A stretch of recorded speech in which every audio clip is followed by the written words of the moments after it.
पहला दिन एक बेलपत्र शिव को अपनी मनोकामना कर कर रोग धोग बीमारी तकलीफ कष्ट दूर करने के लिए शंकर के शिवलिंग पर अगर बन सके तो मंदिर में, आप लोग तो यहाँ हैं तो देवाधिदेव महादेव कंकर शंकर को चढ़ाओ, और अगर बेलपत्र नहीं हो तो बेलपत्र जो चढ़ी हुई हो उसी को धोकर वापिस चढ़ा। और श्रावण का महीना है, दिल से बाबा को भगवान शंकर को श्रावण प्रिय है।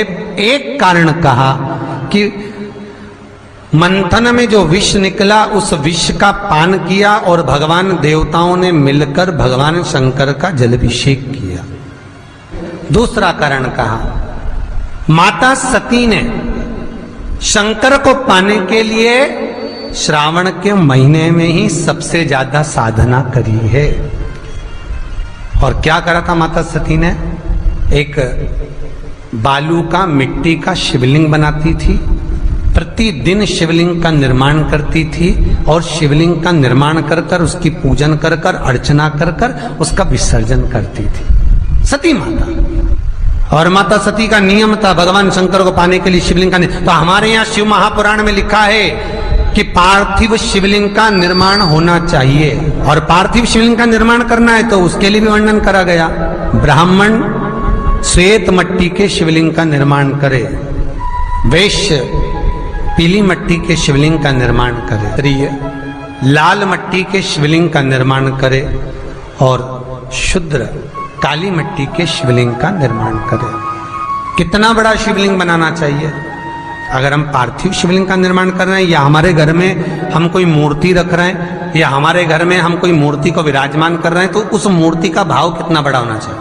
तो कहा, जमीन पर अपने हस्त कमल को रखकर अंगूठे को ऊंचा कर कर देख लो, बस इतनी बड़ी मूर्ति घर के अंदर होना चाहिए।